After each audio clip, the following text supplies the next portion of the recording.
Hey, what's going on, True Blazer fans? It's Tori, and I'm here with somewhat of a weekly recap. Now, this isn't going to be a normal weekly recap because I'm deciding to save my film study for after the conclusion of the regular season. We'll have 2 or 3 days in between the end of the regular season and the postseason, and in that time span, I want to put together a positive film session of things and plays that I really like, as well as a film session where we focus on things that the Blazers need to improve on if they want to win in the first round. There's just a lot of footage, and it's hard to put together a cohesive weekly recap, and lately I haven't been talking about individual players as much as I was able to before I started recapping games in depth, so that's what I'm going to do here. This footage is roughly going to line up with the players I'm talking about. In the videos breaking down footage right after the end of the regular season, I will be looking a lot more at specific plays and commentating over them. And with that said, let's get into it. Starting with CJ McCollum, who came back from injury in our last game against the Denver Nuggets, and I thought he looked pretty good. He had some bounce, his legs didn't seem to be bothering him at all, he was playing with a lot of energy, and although his shot wasn't falling and I chalk that up to rust,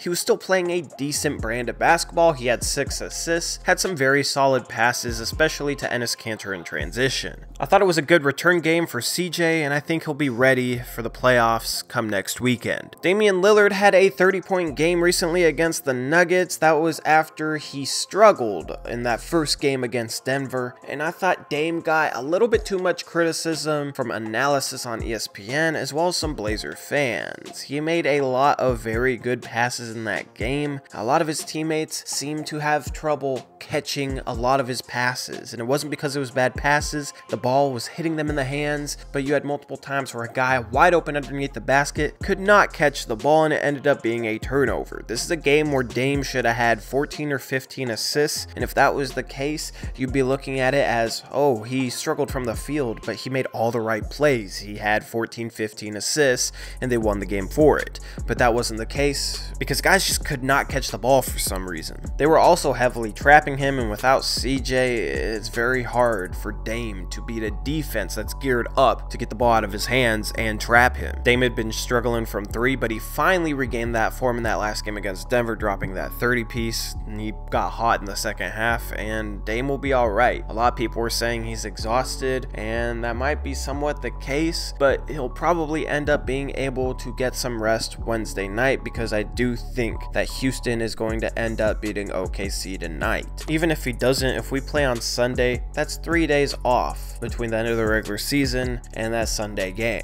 Even if he's a little fatigued, I'm not worried about Dame. Al-Farouq Aminu has been quietly clutch all season, and I think fans are just starting to realize it. In that most recent game against Denver, he had 23 points and 10 rebounds, and he played clutch defense. He has some clutch rebounding and a putback, and he's just one of those guys that gets clutch when it comes to the little plays. His shooting has been regressing during March and early April, but Al-Farouq Aminu always steps it up in the postseason. Last year, he made 3 to 4 threes a game and shot 43%. And with the way he's driving the lane better than he ever has before, I'm encouraged to see what Aminu can do for an encore in the 2019 postseason. Evan Turner had 2 triple-doubles that I haven't been able to talk about yet. That came a little over a week ago. That was 2 triple-doubles in a row, and this was the Evan Turner that we saw at the start of the season where he was making our bench, which featured Nick Stauskas. Evan Turner was making that bench look good, and then Evan Turner regressed to the Evan Turner he's been his whole career, and he hadn't really had a breakout game until these 2 triple-doubles. Does this change my opinion on how much Evan Turner should play?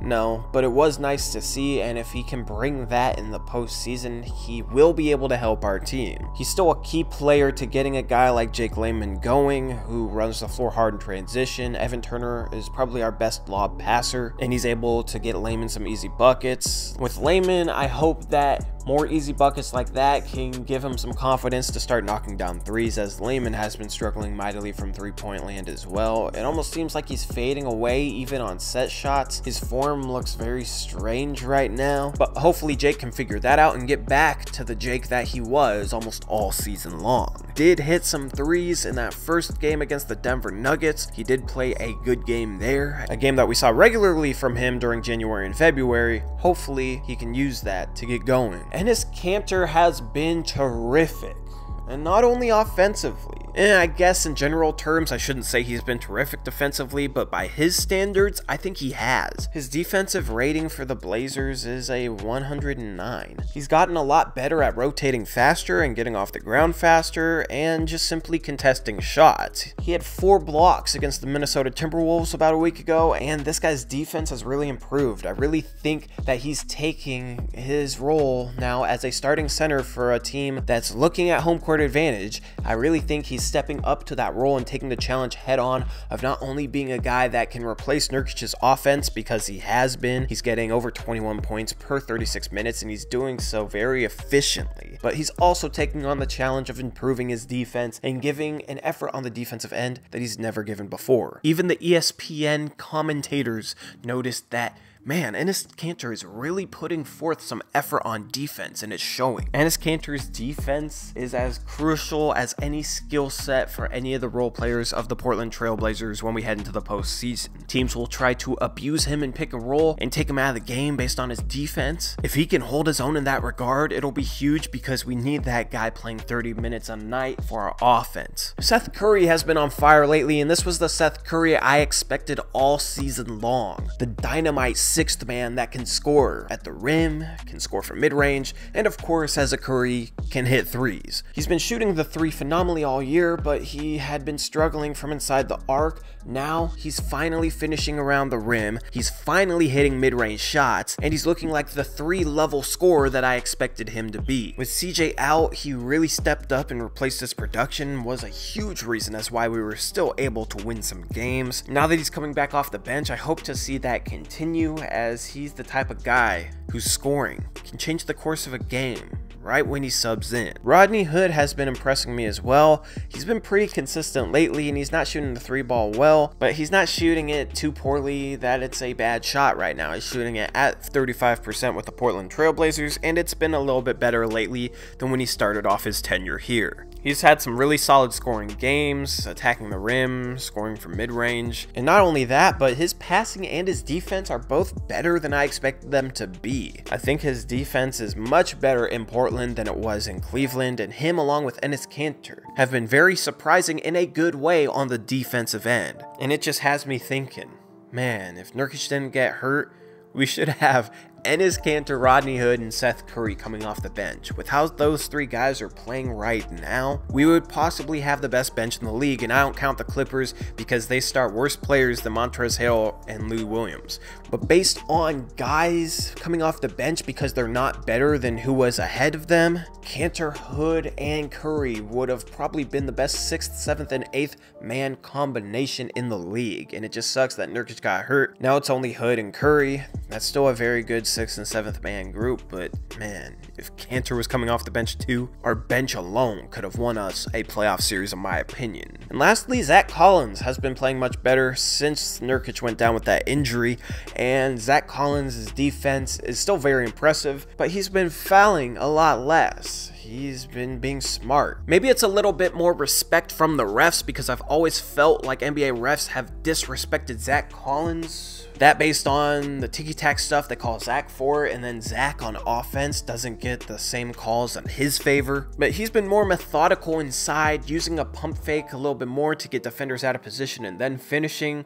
He's taking his time a little bit more when he's catching the ball on the pick and roll, and he's also hitting jump shots at a better rate lately than he has all season. We're going to need Zach Collins in the playoffs, especially if Enes Kanter gets into foul trouble. We're going to need his defense against a guy like LaMarcus Aldridge, or protecting the rim, against a guy like Russell Westbrook or Paul George or a Donovan Mitchell. So the fact that he's been able to pick up his play lately is very encouraging, and overall I really like the way this team's been playing individually. While I do have some reservations about the brand of basketball that they've played in their last 2 games, I like the way each player has stepped up and contributed. So that's my thoughts on pretty much every notable Portland Trail Blazer. And with that, I'm out of here. This has been Tori. I'll see you True Blazer fans later. Peace out. Go Blazers.